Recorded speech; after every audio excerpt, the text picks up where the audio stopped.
Olá, gente boa, você está no canal Balaio Literário.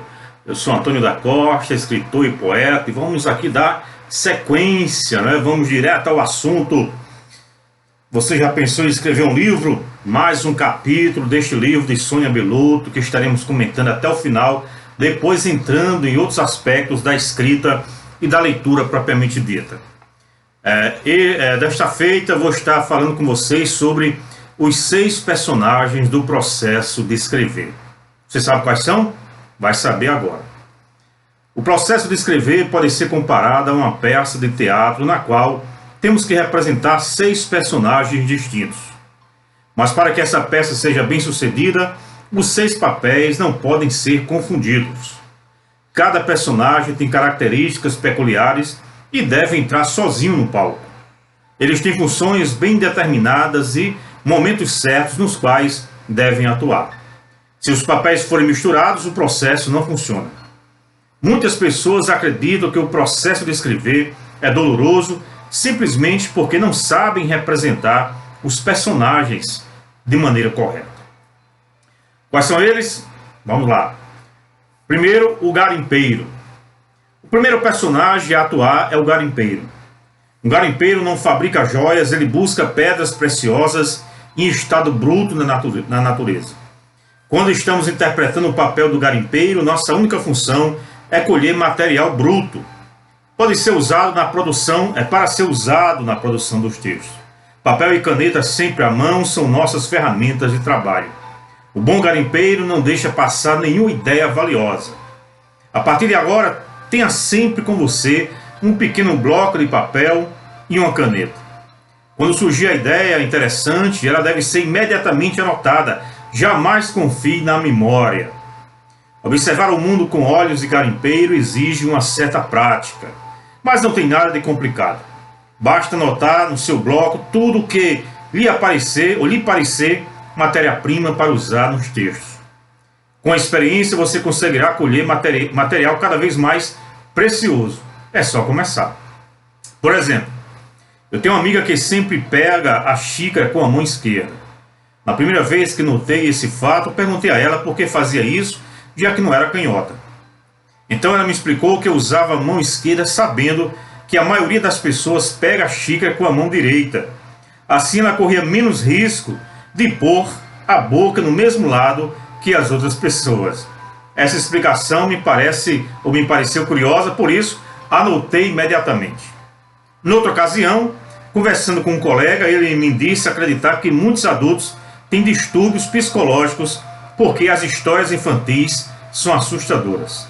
Chapeuzinho Vermelho teve sua avó devorada, 2 dos 3 porquinhos tiveram suas casas destruídas, a gata borralheira era maltratada pela madrasta.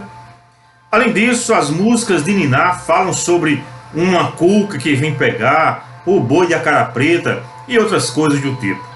Mas mais que depressa, saquei meu bloco e minha caneta e anotei a ideia. Essas 2 citações ou 2 situações ilustram como eu trabalho quando estou no papel de garimpeira. Quando encontrar uma ideia interessante, divertida, emocionante ou apenas curiosa, anote. Depois você pode verificar com calma como ela pode ser útil. No entanto, é preciso ser um garimpeiro organizado. De nada adianta anotar as boas ideias e deixar os papéis bagunçados ou mesmo perdê-los. Para guardar as ideias recolhidas, você deve usar um caderno e passar limpo periodicamente as anotações. Pode fazer isso toda noite ou uma vez por semana. O importante é manter as informações organizadas. Muitas ideias valiosas para criar seu livro podem ser garimpadas durante as visitas às livrarias. Um bom garimpeiro anota os temas que estão fazendo sucesso, registra detalhes das capas, títulos chamativos, o que acha interessante nas contracapas e nas orelhas, toma nota sobre as diferentes encadernações, os tipos de papel, o tamanho das letras, tudo que pode servir como ideia para construir seu próprio livro.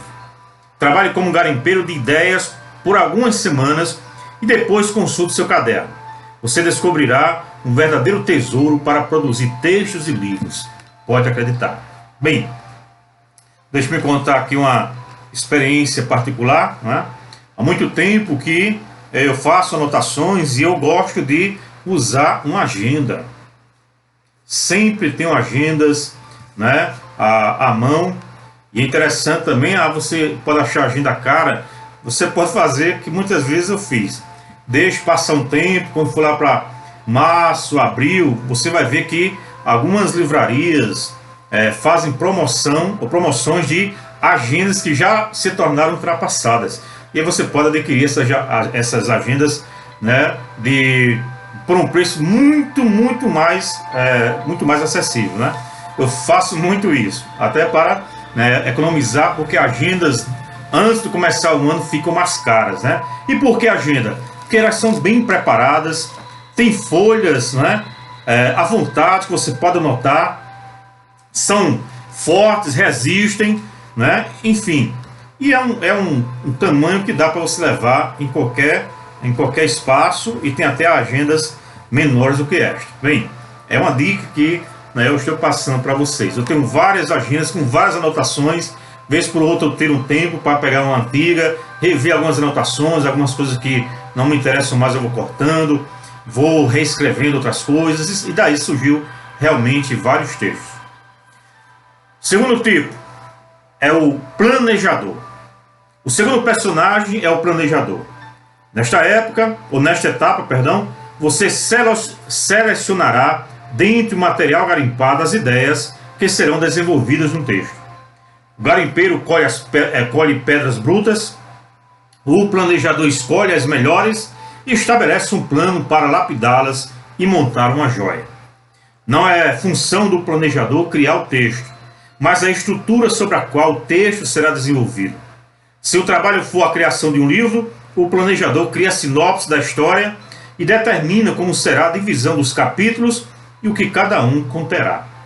Enquanto você não tiver um projeto bem definido do que irá escrever, mantenha-se no papel de planejador. Só passe para a próxima fase quando tiver criado uma estrutura consistente e harmoniosa. Ok? Terceiro, o redator. Após o planejamento, o próximo personagem a ser incorporado é o redator. Ele começa o trabalho estudando a estrutura fornecida pelo planejador e dispara colocando o texto no papel. Considere que o trabalho do redator é o de lapidar as pedras colhidas pelo garimpeiro, de acordo com as especificações do planejador. Há uma cena muito interessante no filme Encontrando Forster. A história é sobre o relacionamento entre um famoso escritor que vive recluso e um jovem que pretende se tornar escritor. Num determinado momento, o escritor convida seu discípulo para escrever. Sentam-se frente a frente, cada um postado diante de uma máquina. Vamos escrever, diz o escritor. E começou a teclar alucinadamente, né? Vocês vão perdoando muitas vezes as dificuldades, porque aqui não tem, né, a gente não faz depois uma revisão no vídeo, nem mexe nada, até alguns sons de motos que ficam passando aqui perto de casa. Vão perdoando essas interrupções, né? Esses problemas de poluição sonora, né? A gente faz uma edição do vídeo, né, do começo ao fim, né, para a gente ganhar, né, tempo, e aí você vê que aqui a gente faz as coisas de forma natural. Vamos lá. Vou repetir. Vamos escrever, diz o escritor, e começa a teclar alucinadamente. O jovem permanece olhando para sua máquina à espera de inspiração. Escreva, ordena o escritor. Estou pensando, responde o jovem. Agora não é hora de pensar, é hora de escrever. Esta cena sintetiza com precisão absoluta a atuação do redator. Quando for hora de escrever, escreva. Despeje as ideias no papel. No início você produzirá muito material de qualidade duvidosa, mas com a prática os textos ficarão cada vez melhores. Algumas pessoas preferem escrever diretamente no computador. Outras gostam de cadernos, canetas ou lápis. Não importa como você prefere escrever, apenas escreva. A famosa escritora da série Harry Potter, J.K. Rowling, Diz que gosta de escrever em cafeterias, pois sempre que deseja um café, é só pedir. Descubra como você se sente mais solto para escrever e mãos à obra. Mantenha o redator em ação até rechear com textos toda a estrutura criada pelo planejador. Enquanto o assunto não tiver sido esgotado, mantenha-se no papel de redator. Nos cursos de escrita criativa, aplicamos exercícios de escrita livre para eliminar os bloqueios e colocar cada participante em contato direto com seu personagem redator. É muito gratificante ver como as pessoas se surpreendem com o seu próprio fluxo de escrita quando ele é liberado. Né? A gente já falou disso nos vídeos anteriores. Pode, se você não viu ainda, reveja, ou veja, melhor dizendo, né? Ou seja, na hora de escrever, escreva. Não pense em ortografia, não pense se está correto ou não. Escreva. Aí você vai desenvolver, né, a sua escrita. Claro que você vai errar muito, claro que precisa passar por revisões, né? Isso é mais do que natural. Não espere a inspiração vir, né? Isso é um grande erro de nós, escritores iniciantes. Eu sou também um escritor iniciante. Muitas vezes você acha que só deve escrever quando vem aquela inspiração, aquela frase, né, aquela ideia. Não, escreva, porque isso também é exercício, né, para a escrita. Futuramente estaremos falando de outros assuntos. Mas vamos lá. O outro personagem, eu acho que é o terceiro, não é? Não, primeiro garimpeiro, segundo planejador, terceiro redator, quarto o copydesk. O que é isso? O quarto personagem a ser convocado é o copydesk. Sua função é analisar o texto produzido pelo redator e executar as melhorias que possam tornar o texto mais eficaz. O copydesk é metódico. É preciso muito cuidado ao deixá-lo atuar. Se ele for excessivamente rigoroso, todo o trabalho do garimpeiro, do planejador e do redator pode terminar num cesto de lixo. Se ele for muito frouxo, o texto poderá ficar medíocre. O copydesk revisa, reorganiza e tem liberdade para fazer alterações de modo a tornar o texto mais eficaz. Sua função é dar polimento na lapidação feita pelo redator. Só deixe o copydesk atuar depois que o redator já tivesse retirado. Apenas assim ele poderá fazer seu trabalho como tem que ser feito. Quando incorporar o copydesk, leia o texto com os olhos do leitor. Sinta se os argumentos estão apresentados de forma clara, se o texto tem ritmo e se está escrito de modo cativante. Uma boa ideia é deixar seu texto de molho por algum tempo antes de fazer o trabalho crítico. Esse período de descanso pode ser de minutos, horas ou até de dias, e até mesmo de meses, dependendo do prazo de entrega. Quando o copydesk termina seu trabalho, o texto está pronto, encerrado, terminado, acabado, completo, concluído, perfeito. Todos esses adjetivos são para você perceber que depois do copydesk, os personagens anteriores não devem mais ter acesso ao texto. Passou, ok? Se você deixar isso acontecer, o garimpeiro sugerirá novas ideias. O planejador tentará incorporá-las na estrutura e o redator desejará escrevê-las. Aí você não termina nunca, né, o trabalho de escrita.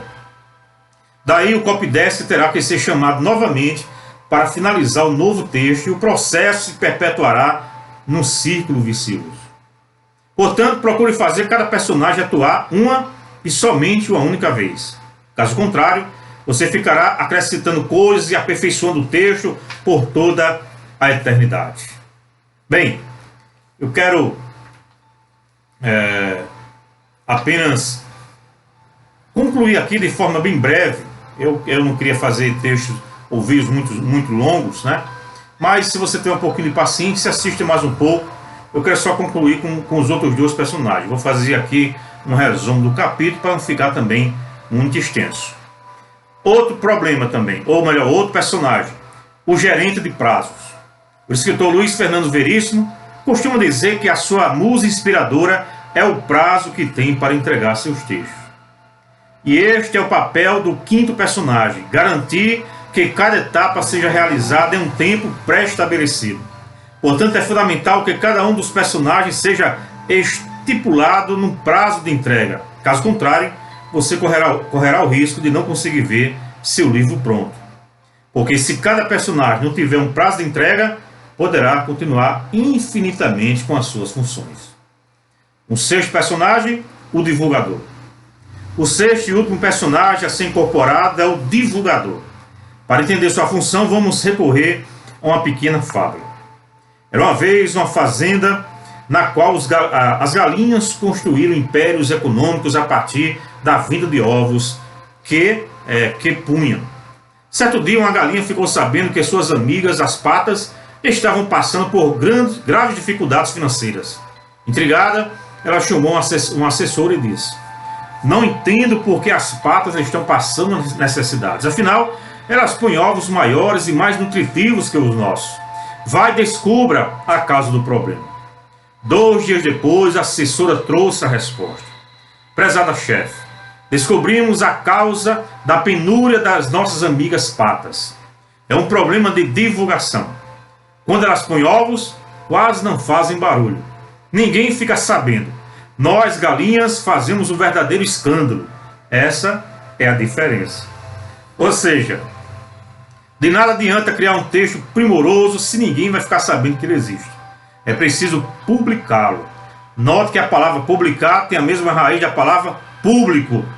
Publicar é, portanto, avisar ao público, né? Tornar público, deixar público. Temos que fazer como as galinhas. Quanto maior o escândalo, maior o retorno. Faça barulho com seu livro. Não seja chato, né? Não seja aquele escritor, né, chato que se intromete de todo jeito. É também um erro dos escritores iniciantes, né?